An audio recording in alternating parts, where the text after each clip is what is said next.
The Heisman finalists were announced this week, and we'll learn who's taking home the trophy this weekend. The 4 finalists for the award are Bryce Young, CJ Stroud, Kenny Pickett, and Aiden Hutchinson.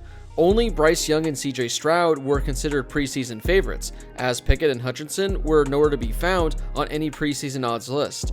Today, I thought it'd be fun to take a look back at the preseason top 10 favorites to win the Heisman Trophy and how their seasons panned out. But before we get to all that, make sure you guys hit that subscribe button and turn on those notifications if you're new to my channel. If you love college football content, then this is definitely the place for you. If you're watching this video, it likely means you aren't subscribed, so make sure you guys smash that subscribe button for more college football videos just like this one.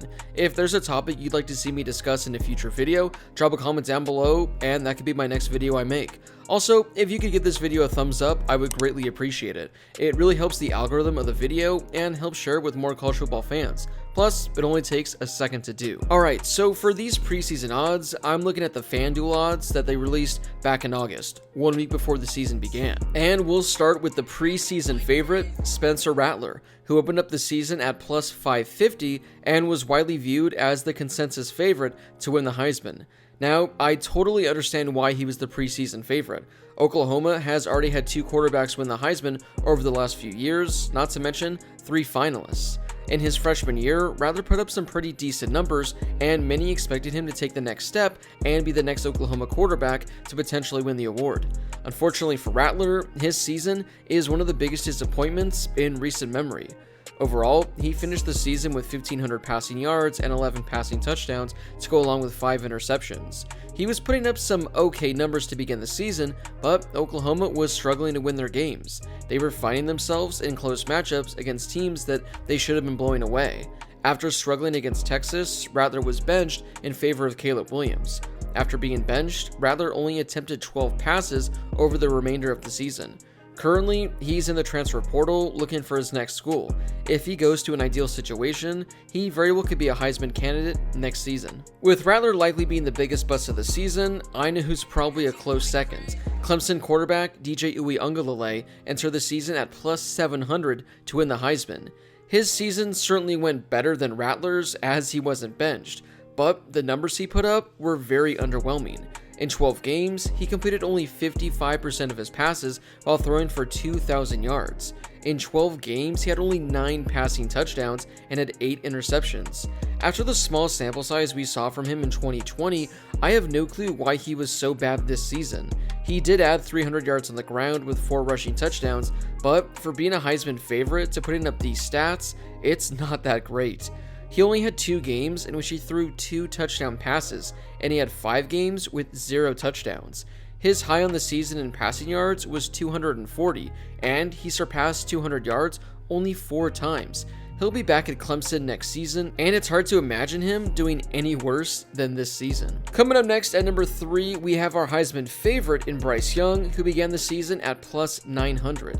Entering the season, I talked about Bryce Young having a difficult task in front of him. He had to follow up fantastic seasons from Jalen Hurts, Tua Tagovailoa, and Mac Jones. Well, turns out, Bryce Young may have had a better season than all of them. Currently, he has 4,300 passing yards and 43 passing touchdowns, with an incredible number of only 4 interceptions. He currently has Alabama as the number 1 team in the country and the favorite to win the national championship. Bryce Young was likely going to win the Heisman anyway, but his performance from this past weekend against Georgia locked it up for him. Against the best defense in the country, Young threw for over 400 yards with 3 passing touchdowns, while adding a touchdown on the ground as well. Looking back all season, he never really had a bad game at any point. Currently, he's minus 6,000 to win, meaning you'd have to bet $6,000 just to win $100. So, hopefully you got him at 9-1 odds when the season began. The next player is also a finalist for the Heisman Trophy, and likely is going to come in 2nd or 3rd place. CJ Stroud opened the season at plus 1,000. On the season, he's thrown for 3,900 yards with 38 passing touchdowns and 5 interceptions. Early on in the season, it looked like his name wouldn't be anywhere close to the Heisman discussion. Although he threw for nearly 500 yards against Oregon, Ohio State lost, and already it looked like their season would be rough. The following week against Tulsa, he threw for less than 200 yards with a touchdown and an interception. There were actually people calling for a quarterback change at that point. Stroud didn't play the next game against Akron, and many people speculated that Ohio State wanted to give other quarterbacks a shot against an awful team. Stroud was then the starter the following week against Rutgers, and he went on an absolute tear that shot him up the Heisman rankings. Over his next 8 games, he threw 30 touchdown passes and was averaging 365 passing yards per game. He had 4 games in which he threw at least 5 touchdowns and had 5 games with at least 400 passing yards. Had Ohio State beaten Michigan, this likely would have been an insane battle between Stroud and Bryce Young. Still, it was an incredible season from him, and he just might be the Heisman favorite entering next season. Up next, we have a quarterback who appeared in only 5 games this year, Georgia quarterback JT Daniels. He entered the season at plus 1,200. Overall for the year, he threw only 700 yards with 7 passing touchdowns and 3 interceptions. He got the start against Clemson in the first game of the season, completing 73% of his passes for only 130 yards with an interception. He didn't play the following week against UAB, but started the game against South Carolina the following week. He threw for over 300 yards with 3 passing touchdowns. The following week against Vanderbilt, he threw for 130 yards with 2 touchdowns, sharing time with Stetson Bennett. After that, Daniels didn't appear in a game until November 6th, where he took over for Stetson Bennett in garbage time. He then appeared in another game 2 weeks later, again in garbage time, against Charleston Southern. Up next is the quarterback who I personally had as my preseason favorite, North Carolina quarterback Sam Howell, who opened the season at plus 1,500. On the season, he's thrown for 2,800 yards with 23 touchdowns and 9 interceptions. All 3 of those are career worst for him. However, he did rush for 800 yards with 11 rushing touchdowns, all career highs by a wide margin. His campaign got off to a rough start as he threw 3 interceptions in his season-opening loss to Virginia Tech. Overall, he just didn't have many big games as he'd had in years prior. Plus, it didn't help that North Carolina finished the season 6-6. Howell had only 3 games with at least 3 touchdown passes and only threw for more than 350 yards one time.